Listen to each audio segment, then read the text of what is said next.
She married a fat man for the sake of an argument, thinking she would win easily.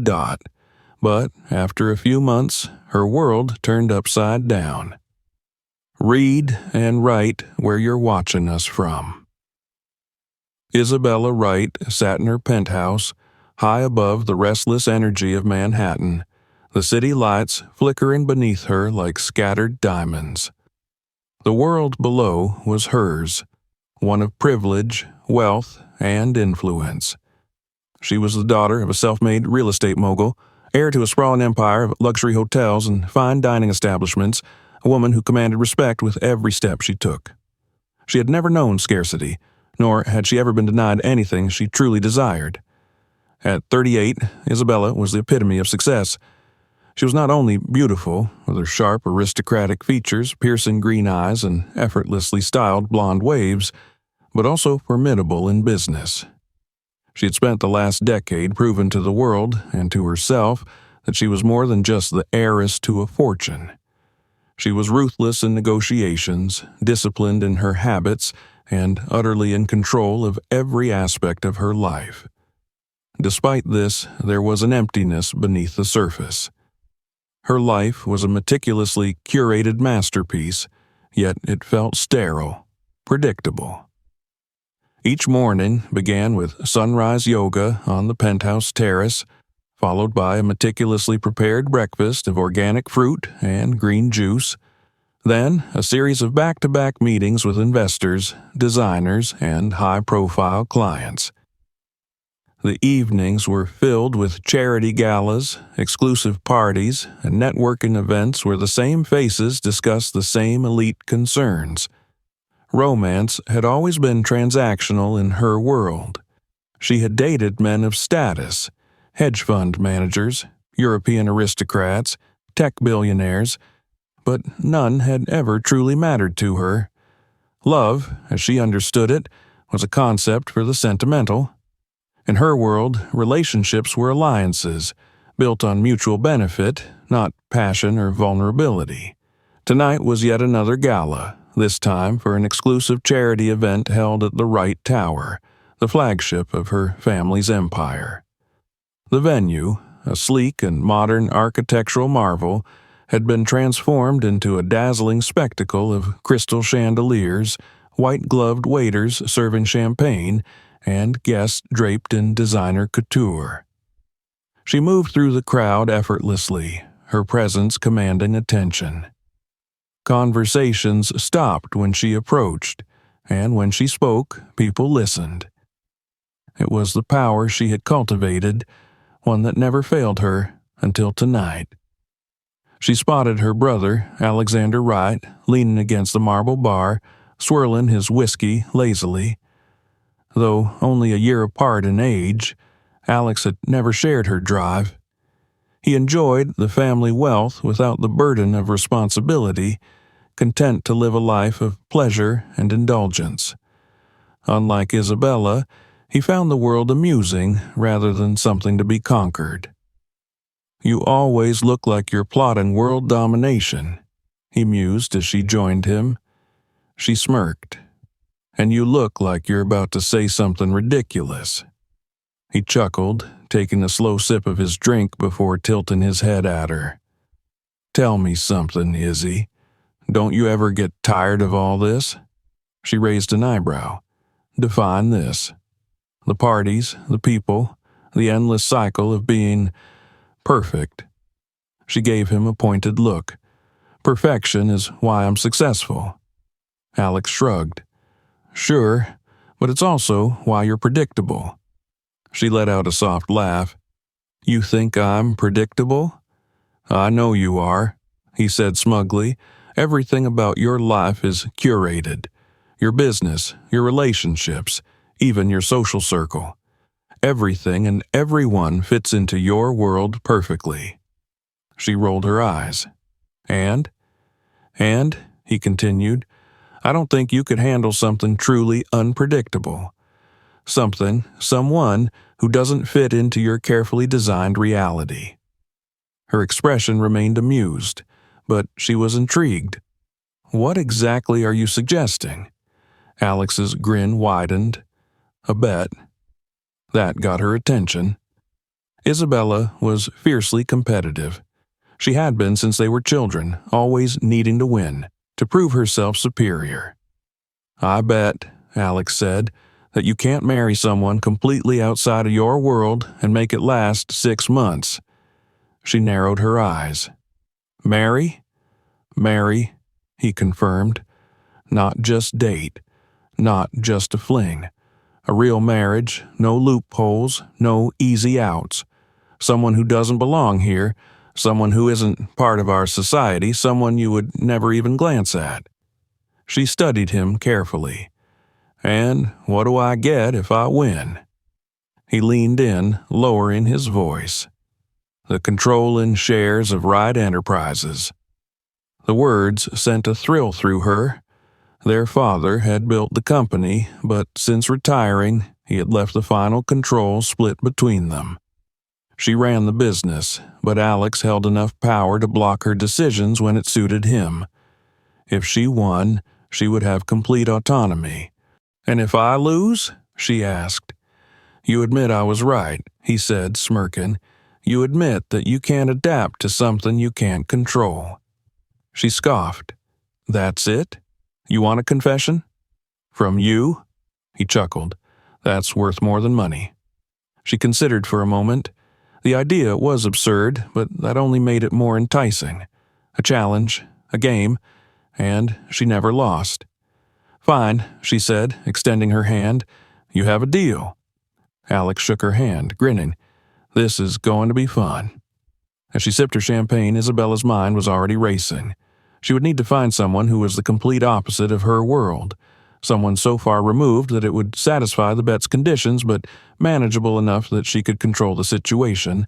It was only 6 months. How difficult could it be? Isabella was never one to hesitate once she had set her mind on something. The moment she and Alex shook hands on the bet, she had already begun strategizing. 6 months of marriage was nothing compared to what she would gain. Absolute control over Wright Enterprises, no longer needing to negotiate with her brother or prove herself to anyone.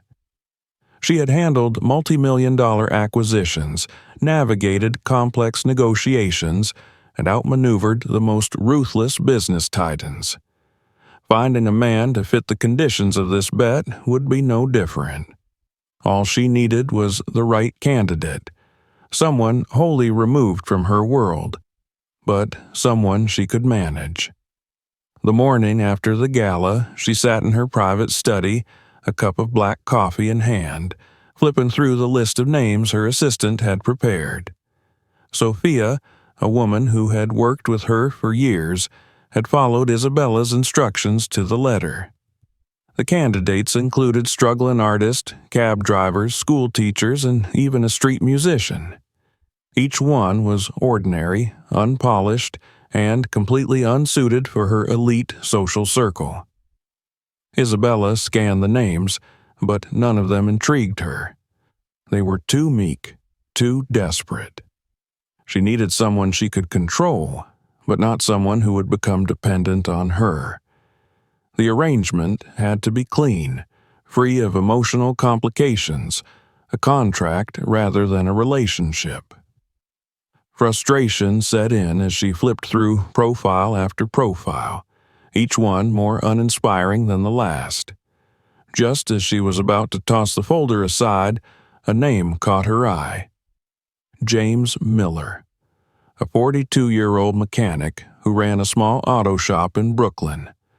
No elite education, no trust fund, no powerful connections. A man who worked with his hands, whose daily life was as far removed from hers as possible. She read through the report. He was large, over 6 feet tall and broad-shouldered, but more than that, he was heavy-set, something that would immediately set him apart in her world, where thinness and refinement were currency.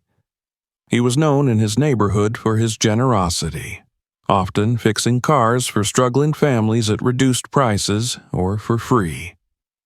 More interestingly, he was deeply involved with a local shelter, dedicating his free time to helping the homeless. He wasn't desperate. That was what made him stand out. He had his own life, his own beliefs, and he wasn't looking for a handout. That, Isabella decided, made him the perfect choice. Within an hour, her assistant had arranged a meeting. She wouldn't approach him as a woman looking for a husband. That would be ridiculous. Instead, she would frame it as a business proposition, something mutually beneficial. If there was one thing Isabella understood, it was how to make an offer impossible to refuse. She arrived at his garage later that afternoon. The contrast between her and her surroundings was almost comical. Dressed in an impeccably tailored ivory coat over a fitted black dress with designer heels clicking against the cracked pavement, she looked entirely out of place among the grease-stained floors and stacks of tires. James was in the middle of repairing an old sedan, his hands covered in oil. He barely spared her a glance before muttering, "You lost?" Isabella ignored the slight condescension in his tone and stepped closer. "I'm looking for James Miller." Now he looked up, wiping his hands on a rag. His dark brown eyes held a mix of curiosity and wariness. "That's me. Who's asking?" She extended her hand. "Isabella Wright." He didn't shake it. Instead, he leaned back against the car, crossing his arms over his broad chest. "Wright? As in Wright Enterprises?" She was impressed that he knew. "Yes." His expression remained unreadable. "And what does a billionaire hotel heiress want with a guy who changes brake pads for a living?" Straight to the point. She appreciated that. "I'm here to discuss a proposal, one that could be beneficial to both of us." He raised an eyebrow but didn't interrupt. "I know you volunteer at St. Mark's Shelter. I also know that the funding is unstable and that you've been covering a lot of costs out of your own pocket." His jaw tensed slightly. "Where are you going with this?" "I want to offer you financial support for the shelter, enough to keep it running for years. In exchange, I need something from you." His skepticism deepened. "And what exactly would that be?" Isabella met his gaze, her voice unwavering. "A marriage." A long silence followed. The sounds of the garage, tools clanking, a radio playing softly in the background, filled the space between them. Then he laughed. A deep, genuine laugh, as if she had told the most ridiculous joke he had ever heard. "That's funny," he said, shaking his head. "Really. But seriously, what do you actually want?" She didn't flinch. "I'm not joking." His laughter faded, replaced by something more cautious. "You want me to marry you, a woman I've never met?" "Yes." "For what?" "That's not relevant," she said coolly. "What matters is that it's temporary, 6 months. You don't have to change your life, and you'll be well compensated." He studied her for a long time, his expression unreadable. "I don't need your money." "I'm not offering it for you," she countered. "I'm offering it for the people you help. You care about them, don't you?" That struck a nerve. She could see it in the way his posture shifted, in the flicker of emotion that passed through his eyes. He did care, deeply. Still, he didn't answer right away. He looked at her as if trying to gauge whether she was serious or if this was some elaborate joke. She held his gaze, refusing to waver. Finally, he exhaled, running a hand over his face. "This is insane." She allowed herself a small smile. "And yet, you're considering it."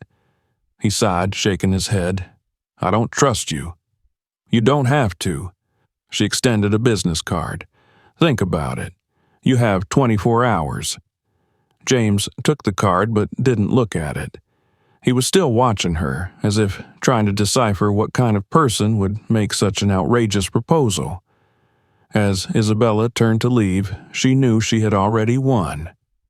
because people like James, people who spent their lives given to others, could never walk away from the chance to do more. She didn't need him to like her. She just needed him to say yes. And she was certain he would.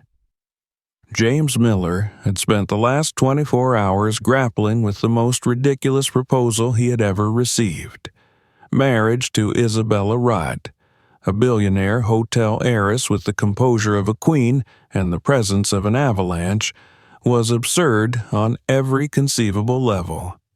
And yet, here he was, standing in front of the opulent high-rise that housed her penthouse, suitcase in hand, wondering if he had just made the biggest mistake of his life.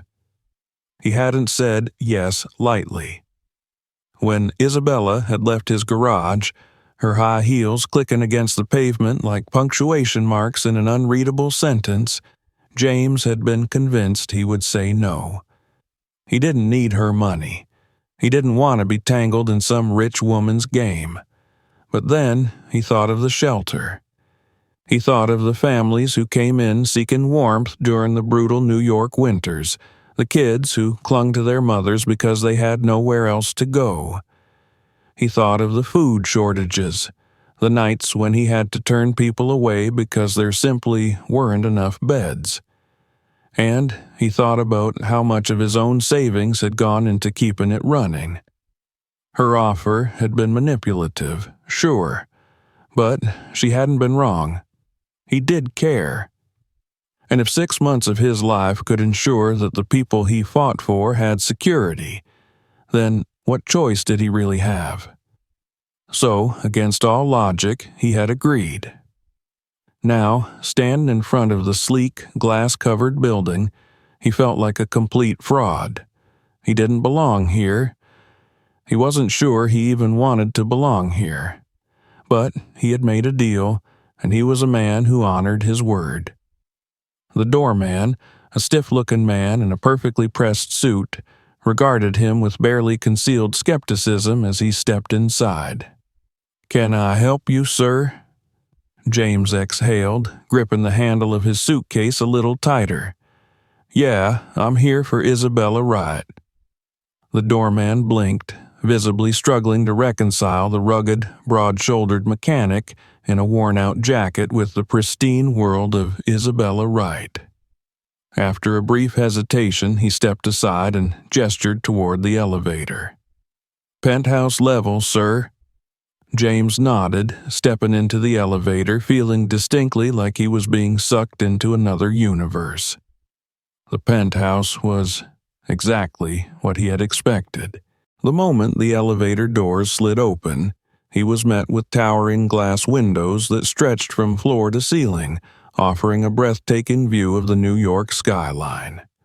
The place was all sleek surfaces, minimalist decor, and an eerie sort of perfection that made him feel even more out of place. Isabella was already waiting for him. She stood near the large marble kitchen island, arms crossed, dressed in a crisp white blouse and tailored black pants, her blonde hair swept into an effortless updo.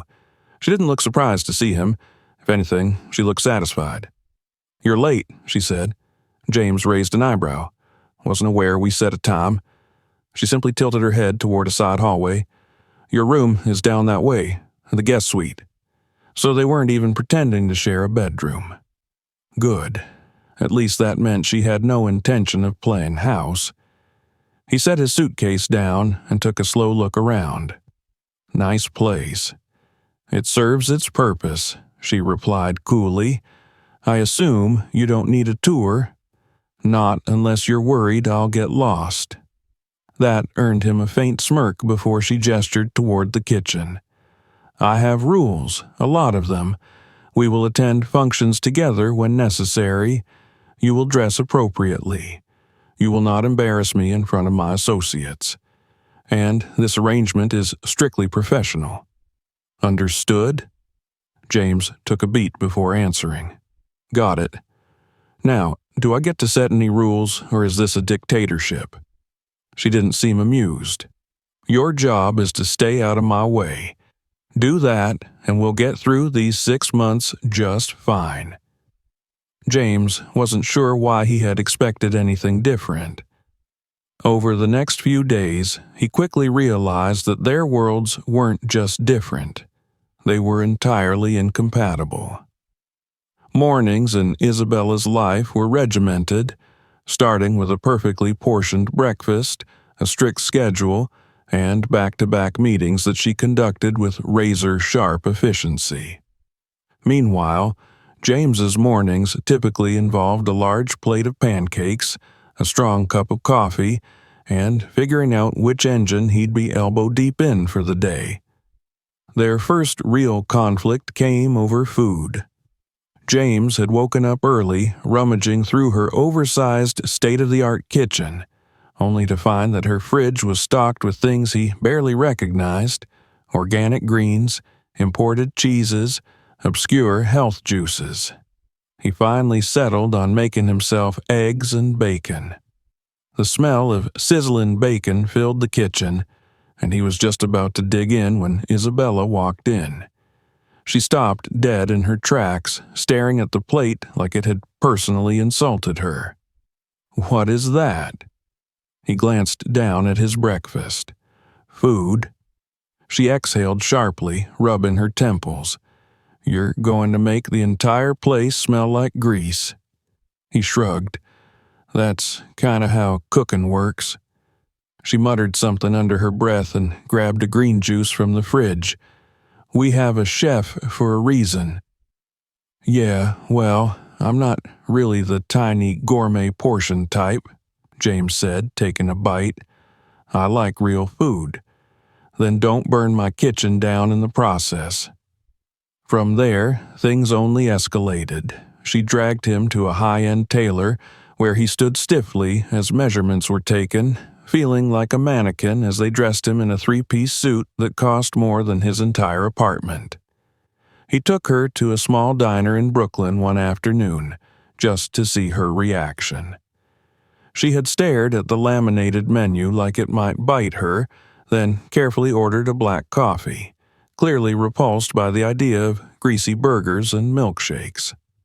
At social events, she led him through rooms of Manhattan's elite, introducing him with smooth, calculated charm, while he struggled not to laugh at the sheer ridiculousness of it all. They were oil and water. But what surprised James the most wasn't how different they were. It was how unshakable Isabella was in her belief that she could control everything, even him. And maybe, for the first time, she had met someone who wouldn't be controlled. Late one evening, after yet another silent, tense dinner, James leaned against the balcony railing, watching the city below. Isabella stood beside him, arms crossed, her gaze distant. "This isn't working," he finally said. She didn't look at him. "What isn't?" "This." He gestured between them. "You acting like you can just shove me into your world and I'll fall in line." She was quiet for a long moment before finally speaking. "You knew what you were signing up for." "Yeah," he admitted, "but I don't think you did." She turned to him then, something unreadable flickering in her eyes. "What do you mean?" He exhaled, shaking his head. "You don't just get to throw money at a problem and expect it to fit into your life. That's not how people work." Isabella's expression remained unreadable, but for the first time she didn't immediately counter him. Maybe, just maybe, she was starting to realize that this arrangement wasn't going to be as simple as she had planned. The tension in the penthouse had only grown since James moved in. Every interaction between him and Isabella felt like a battlefield, small, precise skirmishes in an ongoing war of control. Neither of them backed down easily, and while they both tolerated the arrangement for the sake of the deal, the cracks in their fragile truce deepened by the day. James wasn't interested in playing the role of a high society husband, and Isabella had no patience for his casual, unrefined ways. They rarely spoke beyond what was necessary, and when they did, their conversations were sharp-edged, filled with mutual exasperation. So, when James invited Isabella to visit St. Mark's shelter, she was caught off guard. At first, she had refused outright. The idea of stepping into his world, one so far removed from the pristine, controlled environments she was used to, made her uncomfortable. But James had been persistent, and after days of him reminding her that she had dragged him into her life without choice, she finally relented. The drive to Brooklyn was silent. Isabella sat in the back seat of her luxury car, legs crossed, arms folded, watching the city pass by as if she were being dragged to some sort of punishment. James, sitting beside her, was more relaxed, though there was an air of quiet anticipation about him. When they finally arrived, Isabella stepped out of the car and looked around.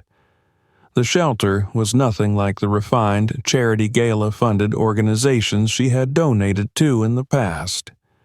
It was a modest, aging building with peeling paint and a faded sign over the entrance. The street was lined with people, some huddled together for warmth, others carrying what little they owned in battered bags. For the first time in a long time, Isabella felt out of place. Inside, the air smelled of food and antiseptic. Volunteers moved quickly, distributing meals, folding donated clothes, and speaking with residents who looked worn by life. Unlike the sleek corporate spaces she was used to, this place was alive, chaotic but purposeful. James moved through the space with ease, greeting people by name, asking about their families, their situations. She watched as a young woman, barely more than a teenager, approached him with a toddler on her hip. "We got a spot for you in the transitional housing program," James told her with a reassuring smile. "You'll have a real roof over your head by the end of the week." The girl's relief was immediate. "Thank you, James," she whispered, her voice breaking. "Thank you so much." Isabella felt something stir inside her, an unfamiliar discomfort. She had attended countless charity events, had signed off on millions of dollars in donations to organizations across the country, but she had never seen the direct impact of those funds. She had never been in the same room as the people her money was supposedly helping. James noticed her hesitation. "Come on," he said, nodding toward the kitchen. "You wanted to see what I do? Let's get to work." Work? She had expected to simply observe, maybe write a check at the end of it. But now she found herself standing behind a counter, a volunteer handing her a ladle, instructing her to help serve food. The first plate she filled was handed to an elderly man with trembling hands. He looked up at her, meeting her eyes, and gave her a smile. "Bless you, miss," he said before shuffling away. She swallowed hard. This was nothing like the charity world she knew. There were no photographers documenting her presence, no donors networking over champagne. There was only need, raw, undeniable need, and people trying their best to meet it. By the time the evening ended, Isabella felt drained in a way she couldn't quite explain. Her mind was racing with thoughts she didn't want to entertain, and her body ached from the unaccustomed labor. James walked beside her as they exited the shelter, the night air crisp and biting against her skin. "You held up better than I expected," he admitted. She shot him a look. "Don't patronize me." He smirked. "I mean it. I thought you'd bail halfway through." "So did I," she muttered, more to herself than to him. As they drove back to the penthouse, Isabella couldn't shake the feeling that something had shifted, that for the first time in a long while, she had stepped outside of herself and seen something real. But instead of embracing that realization, she felt defensive. The next morning, over coffee, the tension between them boiled over. James had made himself comfortable at the kitchen table, scrolling through his phone, while Isabella meticulously spread jam over her toast. "You seemed different last night," James commented without looking up. "Almost human." She stiffened. "I don't need your approval." "It wasn't approval," he said, taking a sip of his coffee. "It was an observation. You saw something you weren't expecting, didn't you?" She hated how easily he could see through her. "I saw a lot of things," she said coolly, "none of which change the fact that money is still the most effective way to help those people." James set down his coffee. "That's where you're wrong." She arched an eyebrow. "Oh, so now you're lecturing me on philanthropy?" "I'm saying that you can't just throw money at a problem and think that fixes it," he replied. "Those people need more than donations. They need people who actually give a damn." She bristled. "I give a damn." "Do you?" he challenged. "Or is this just another box to check off on your list of accomplishments?" Her grip on her fork tightened. "I built my life on discipline and control. I don't have the luxury of playing savior like you do." James let out a short laugh. "You think I have the luxury? I work 12-hour days at a garage and still show up at that shelter because I know what it's like to have nothing. You don't." His words hit harder than she wanted to admit. She stood abruptly, her chair scraping against the floor. "I don't need to justify myself to you." James leaned back in his chair, watching her with an expression she couldn't quite place. "No, you don't. But maybe you should ask yourself why you feel like you do." She turned on her heel and left the room before she could say something she'd regret.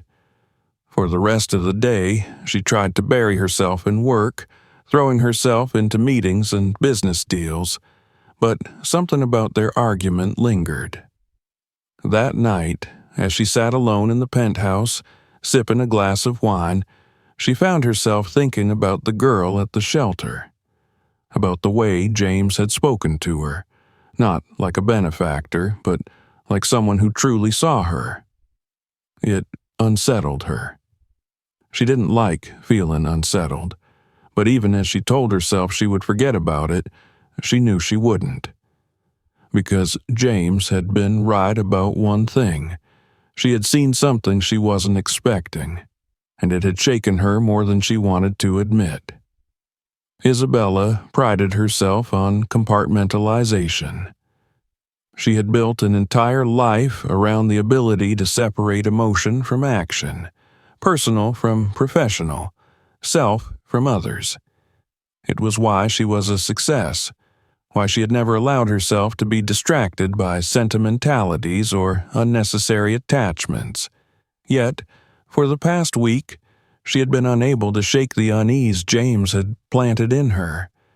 It wasn't just the argument itself.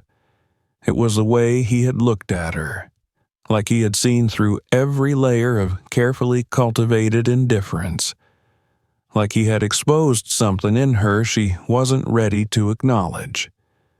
She told herself she didn't care. She told herself that their marriage was still just an arrangement. But she couldn't stop thinking about the shelter, about the girl clutching her child, eyes brimming with relief at James's words, about the old man who had thanked her so earnestly, as if she had actually done something meaningful. She had spent years at charity events, listening to figures and statistics, nodding at well-dressed executives who promised change. But she had never once felt what she had felt that night at the shelter. Something raw, something uncomfortable, something real. Instead of acknowledging it, she buried herself deeper in work. She attended every meeting, every event, focusing on deals that needed to be closed and investments that needed securing. She surrounded herself with luxury, with the familiar comfort of control. But no matter how much she tried to ignore it, she couldn't shake the hollowness. James, of course, noticed. She saw it in the way he watched her when they passed each other in the penthouse. the way his usual smirks and jabs had softened into something quieter. He never said anything outright, but she could feel his silent scrutiny, like he was waiting for her to acknowledge something she wasn't ready to face. Then, one evening, without overthinking it, she made a decision. She had her driver take her to the shelter. She didn't tell James. She didn't call ahead. She just arrived, stepping out of the car with the same confidence she carried into corporate boardrooms. But the moment she stepped inside, she felt the weight of unfamiliarity press against her. Unlike last time, James wasn't there to buffer the experience. This time, she was alone. Just another stranger stepping into a space that didn't belong to her. A woman at the front desk looked up, blinking in surprise. "Can I help you?" Isabella hesitated for only a moment before straightening her shoulders. "I was here last week. She almost said she came with James, but that felt like an excuse. "I wanted to see how things were running." The woman gave her a measured look before nodding toward the back. "We can always use help in the food pantry." Help? Isabella didn't remember the last time she had been expected to actually do something with her hands, but instead of brushing it off, she simply nodded. She spent the next 2 hours sorting through donations, packing bags of food, and listening to the quiet hum of conversation around her. No one treated her like a CEO. No one fawned over her name. She was just another pair of hands, just another person trying to be useful. And for the first time in years, she didn't feel like she was playing a part. She didn't realize how much time had passed until she stepped out into the cold air and found James leaning against her car, arms crossed. "You're late," he said. She frowned. "I didn't tell you I was coming." "No, but I figured you might." She studied him, searching for mockery, but found none. Just curiosity. "I don't know what you expect me to say," she admitted. "I don't expect anything," he said simply. "But I know you, Isabella. You don't do things without a reason." She could have brushed him off. She could have walked past him, gotten into the car, and pretended none of this mattered. But instead, she exhaled. "I don't know why I came," she admitted. "I just couldn't stop thinking about it." James watched her for a long moment before nodding. "Good. Good." The word unsettled her. She didn't ask what he meant. She wasn't sure she wanted to know. For the next few weeks, Isabella found herself falling into an odd routine. She would attend her usual business meetings, manage her investments, and maintain her perfectly curated public image. But in the evenings, when the penthouse felt too big and too empty, she would drive to the shelter. She didn't tell anyone. She didn't make grand declarations about change. She simply worked, packing food, talking to volunteers, listening to the stories of the people who came in seeking help. And slowly, without her realizing it, something inside her began to shift. She started asking questions. Real questions. She learned the names of the families who relied on the shelter. She learned about the struggles of single mothers trying to find stable work, about the elderly who had been discarded by the system, about the children who had never known security. She had spent years believing that money was the solution to everything, that efficiency and logic were all that mattered. But here, among people who had nothing, she was starting to see that solutions weren't just about funding. They were about presence. And that terrified her. James never pushed her for explanations, but she could tell he noticed. He still teased her, still made offhanded remarks about her adjusting to real life, but there was something gentler beneath it now. A quiet understanding. One evening, she sat across from him at the kitchen table, both of them eating in a rare silence. Finally, she spoke. "You were right." James glanced up. About what? She hesitated. About the shelter. About people needing more than just money. He didn't gloat. He didn't smirk.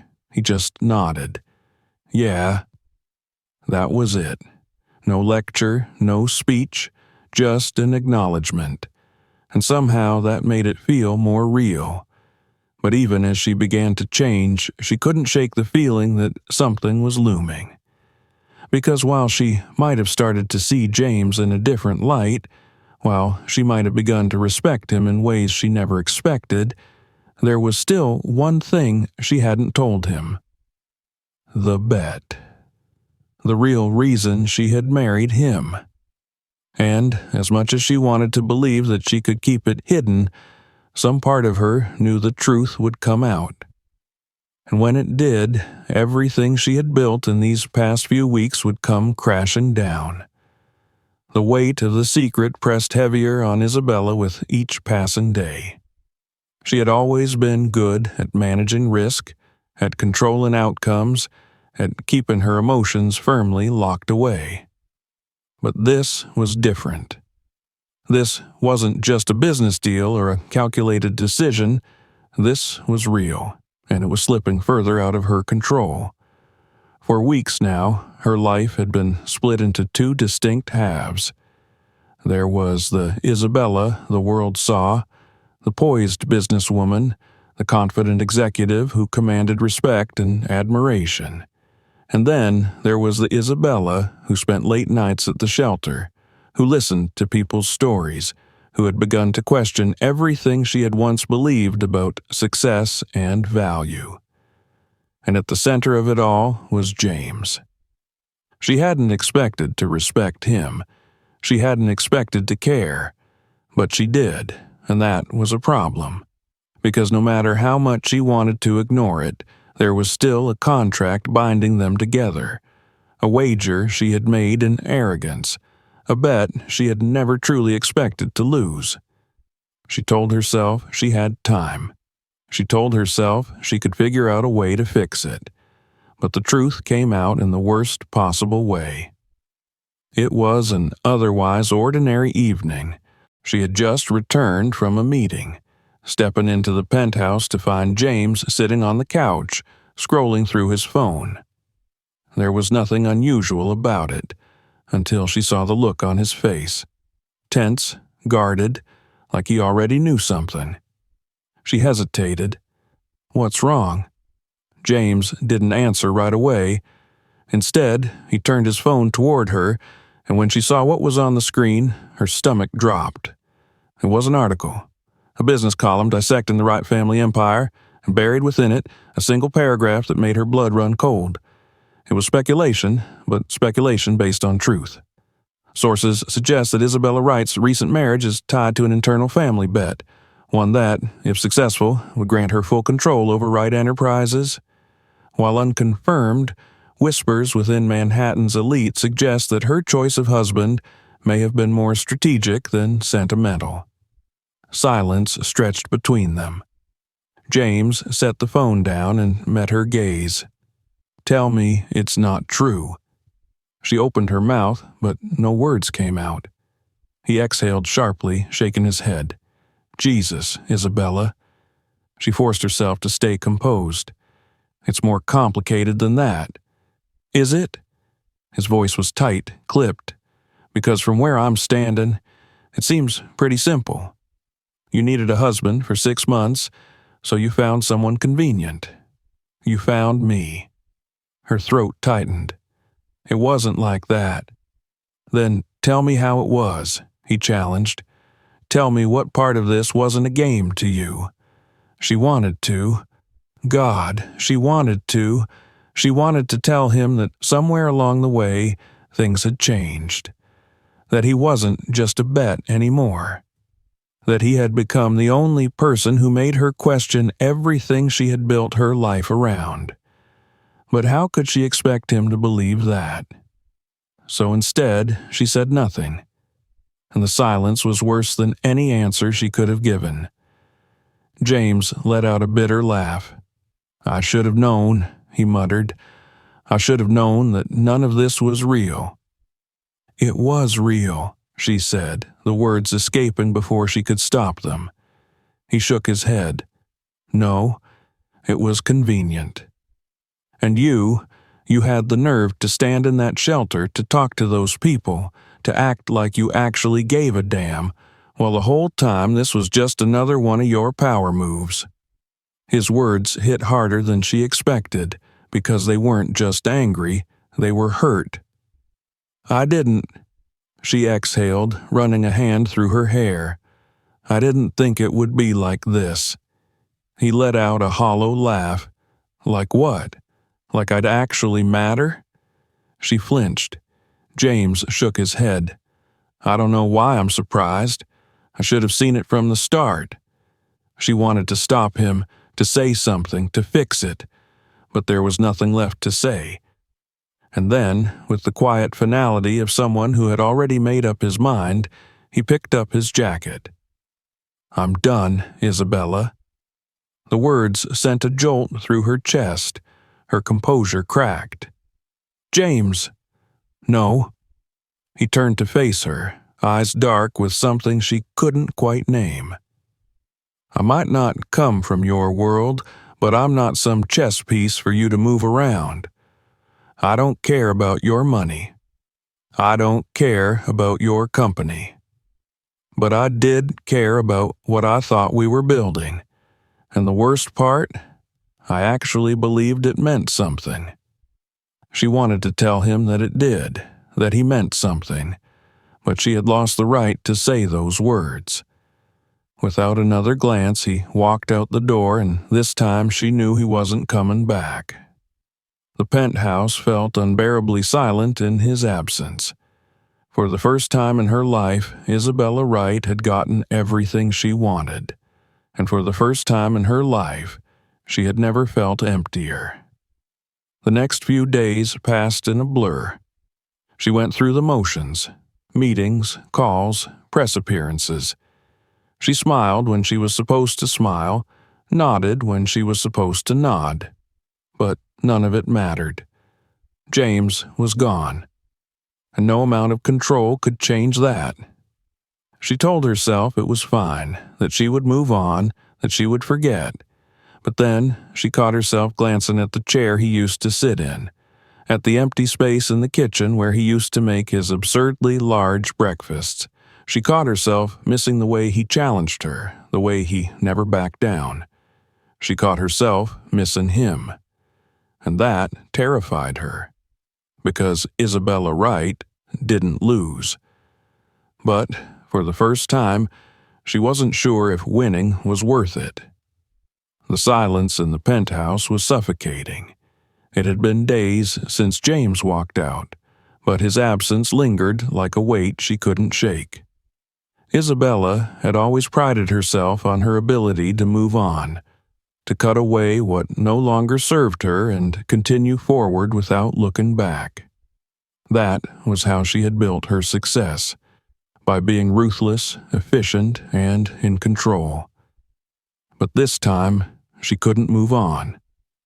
The problem wasn't just that James had left, it was that she had given him every reason to, and now, no matter how much she wanted to pretend otherwise, she had to confront the truth.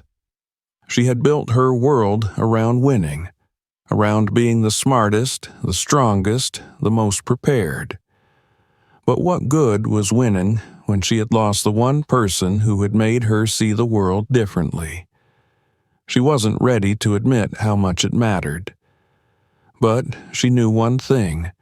She couldn't let things end like this. At first, she did what she always did when something went wrong. She tried to fix it with money.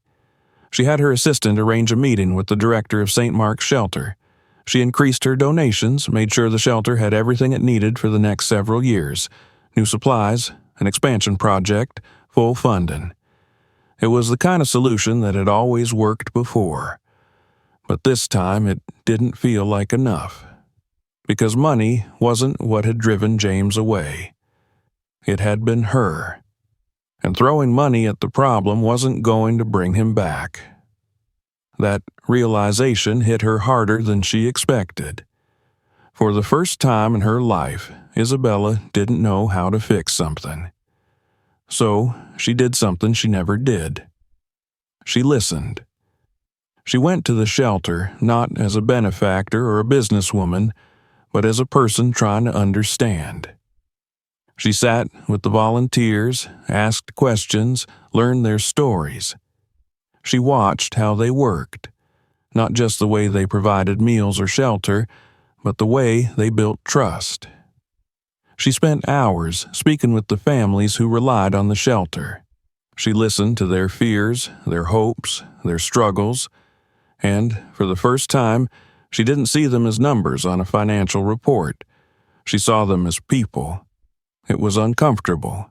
It was humbling. And it was real. James wasn't there. She hadn't expected him to be. But his presence was everywhere. She saw it in the way the volunteers spoke about him, in the way the people at the shelter trusted him. He had built something here, something far greater than money. And she had almost destroyed it. She didn't know if he would ever forgive her. But she knew one thing. She couldn't let her pride stop her from trying. So she found him. It wasn't hard. She knew him well enough now to know where he would be. He was at his garage, as always, his sleeves rolled up, hands covered in grease, focused on an engine like the rest of the world didn't exist. For a long moment, she just watched him. She had spent so much time trying to fit him into her world, trying to control the way he moved through it. But standing there, watching him work, she realized something. She had never truly tried to understand his. She took a deep breath and stepped forward. He looked up as she approached, his expression unreadable. "You're persistent," he said. She exhaled. "I need to talk to you." He wiped his hands on a rag, sighing. "Is this about the shelter? Because if you're here to tell me about some big donation, I don't need to hear it." "It's not about the money," she said. That made him pause. She hesitated, then admitted, "I've been going there, the shelter, not to donate, to work." His expression flickered with something she couldn't quite read. "You?" he asked. She nodded. I thought I understood what mattered, but I didn't. Not really." He studied her for a long moment. "And now you do?" "I'm trying to," she said honestly. Silence stretched between them. For the first time since he left, she felt uncertain. Not because she feared losing control, but because she genuinely didn't know what he would say. Then, finally, he sighed. "You don't just get to show up and expect things to go back to how they were," he said. She nodded. "I know." "You lied to me, Isabella." "I know," she repeated, softer this time. He looked at her for a long moment before shaking his head. "Why are you really here?" She could have said a dozen different things, but for the first time she didn't try to manipulate the outcome.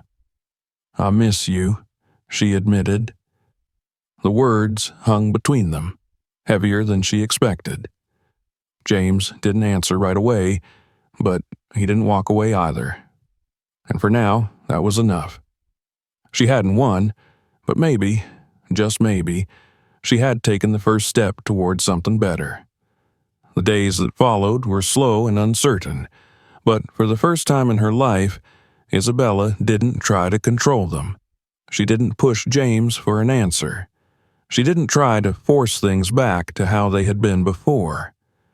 Instead, she let time do what it needed to do. She kept going to the shelter, not for him, not to prove anything, but because she had come to realize she wanted to be there. She wanted to be part of something that wasn't about power or control or winning. She wanted to understand the world beyond her own. And slowly, things began to shift. James didn't rush to forgive her, but he didn't shut her out completely either. Some days they spoke in passing, small conversations that felt almost normal. Other days he barely looked at her, the weight of the past still heavy between them. But he never told her to leave. And that was something. The night of the new community center's opening, Isabella arrived early, dressed not in one of her usual designer ensembles, but in something simple. She wasn't here as a guest of honor. She wasn't here to be seen. She was just here.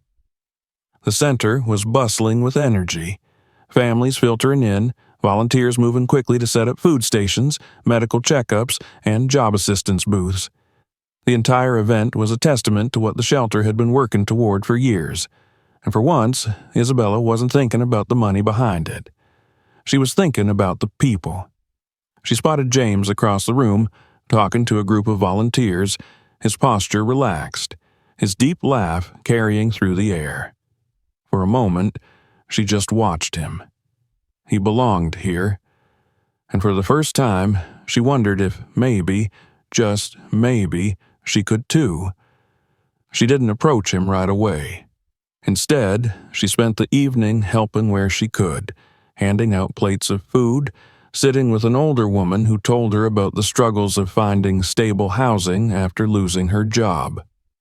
Isabella listened, really listened, and for the first time she didn't feel out of place. Near the end of the night, James finally approached her. She turned to him, unsure of what to expect. "You stuck around," he said simply. She nodded. "I wanted to." He studied her for a moment, then exhaled, shaking his head. "I don't know what to do with you, Isabella." She let out a small, dry laugh. "I don't know what to do with me either." That, at least, made him smile. There was a long silence before she finally spoke again. "I don't expect you to forgive me. I don't even know if you should. But I wanted you to know that I see things differently now." He didn't say anything right away. Then, finally, he nodded. "Good," he said. And somehow that single word felt like the most important thing he had ever said to her. She didn't know what would happen next. Maybe they would find their way back to each other. Maybe they wouldn't. But for the first time in her life, Isabella Wright wasn't afraid of the unknown. For the first time, she was okay with not having all the answers. She had spent her entire life believing that control was the key to happiness. But standing here in the middle of a crowded community center, watching James laugh with people who had once had nothing, she realized something. Happiness wasn't about control. It was about showing up. And for the first time, she was ready to do just that. If you enjoyed this story, make sure to subscribe so you don't miss our next ones. Check out our other videos for more captivating stories, and don't forget to share this video with your friends. See you in the next one.